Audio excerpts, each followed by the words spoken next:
Okay, so what's causing our present climate change? That's what we want to look at in this part. And it's mostly down to four things: carbon dioxide, methane, nitrous oxide, and chlorofluorocarbons, what we call CFCs. Those are the four main contributing factors to present day climate change.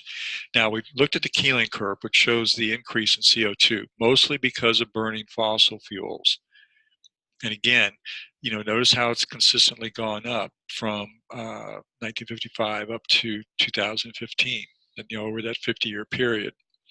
And it may not seem like a lot in terms of parts per million. It's only gone up 100, but still, when you look at the reflective qualities of this, or the ability of that to trap materials underneath it, to trap radiation, escaping radiation underneath it, and warm up the Earth's surface. It's a pretty dramatic increase.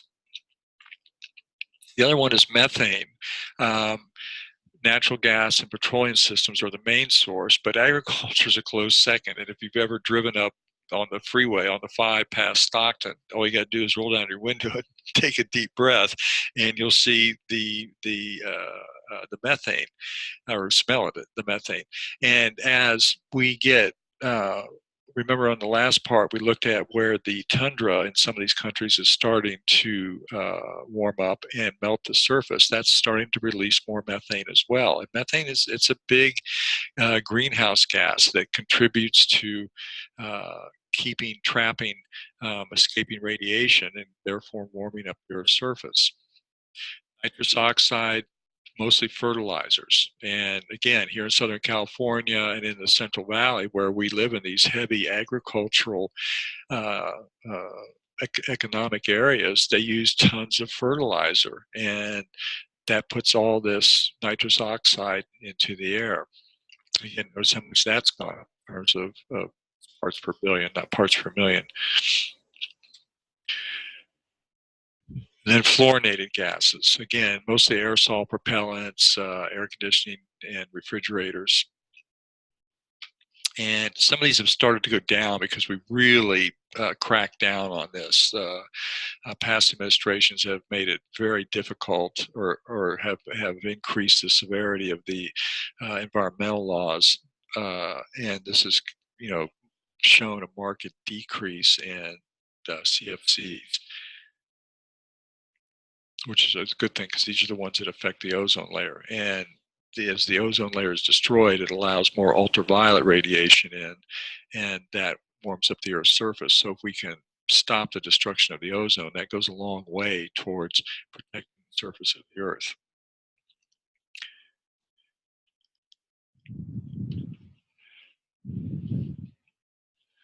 And so again, this is what we call tons of oil equivalent, meaning, the darker countries are ones that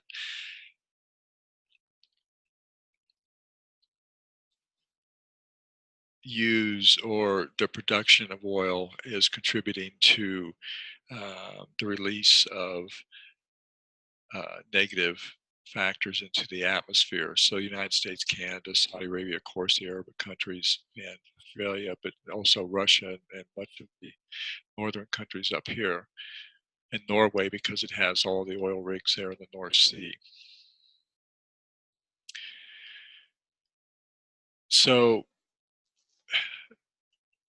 you want the Earth's energy balance to be in equilibrium, meaning that we have an input, insulation, and then we have an output, long wave radiation at night when the Earth cools down. And you want those things to be in balance. If you change it in any way, you're affecting the climate of the Earth. And so this is radiative forcings, we call this, and it's a positive energy balance. So if you put in more CO2, if you put in more methane, for example, more nitrous oxide, the more of these you put in, the greater the effect you have on this radiative forcing. And that starts to alter this natural equilibrium, meaning that you are trapping gases or radiation that should be releasing out into space and having the effect of warming up the Earth underneath this.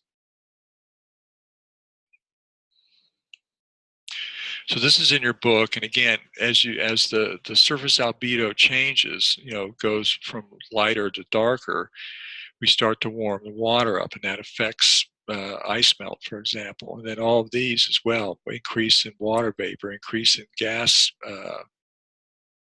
greenhouse gases.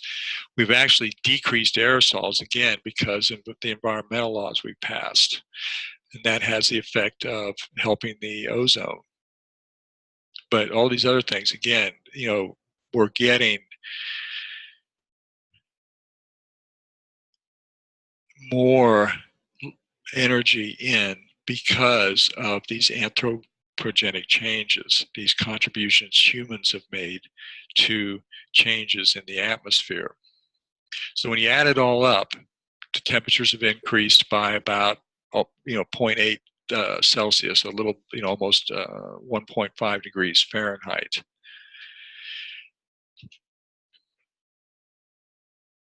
Okay, and you can find all these in the book, and the book will go over all these, and you can look at them and see all these things that have contributed to how our climate is changing based on all these different factors. And also, the videos in the weekly module will also cover this in more detail as well.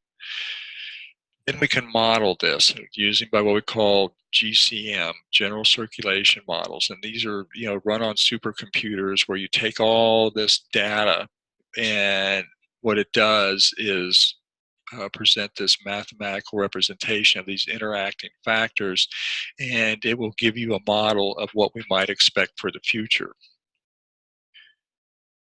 That's a supercomputer.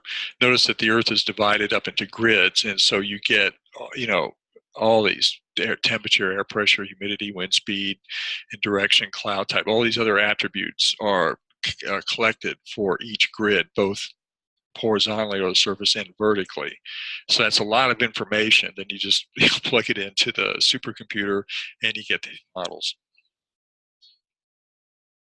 And you'll see that most of these, this would be natural, but this is observed. So this is some degree the due to man-made activity, for example.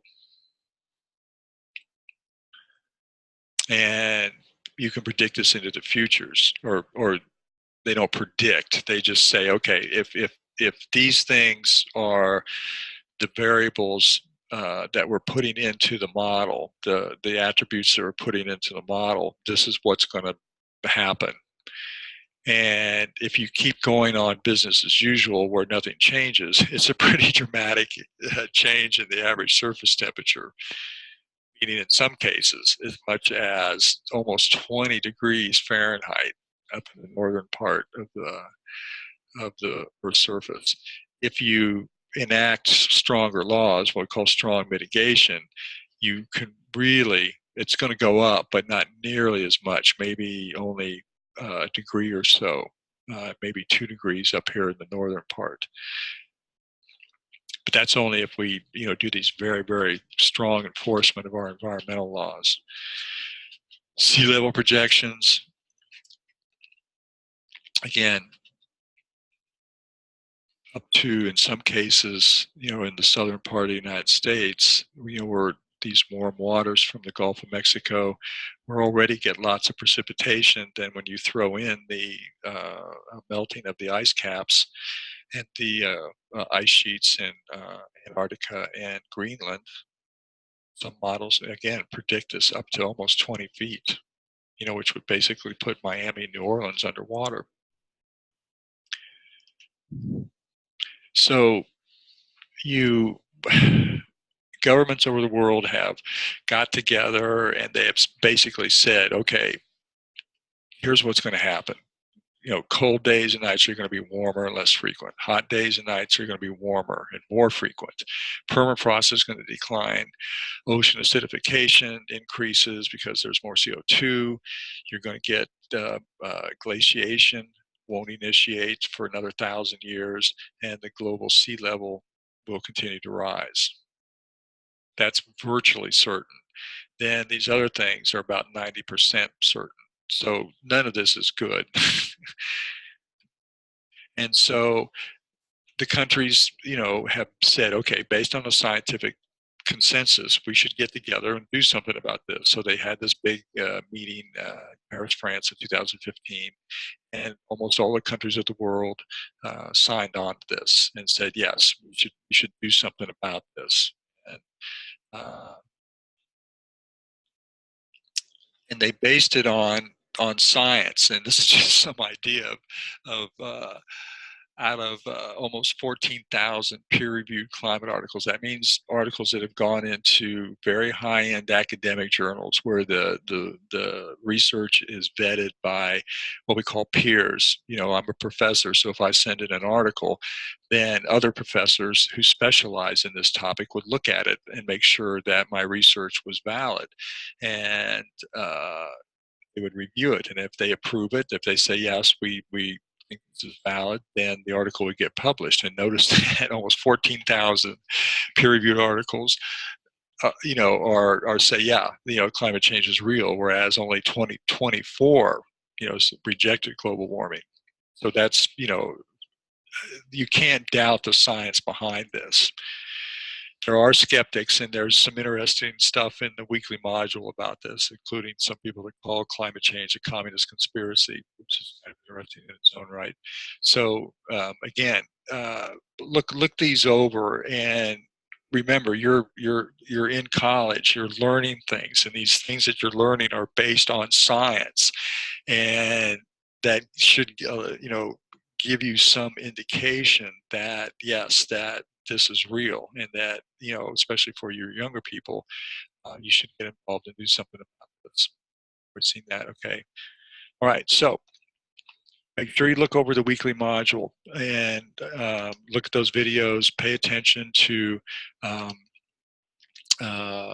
the exercises on mastering, because they'll give you some idea in more detail about what's going on this. Okay.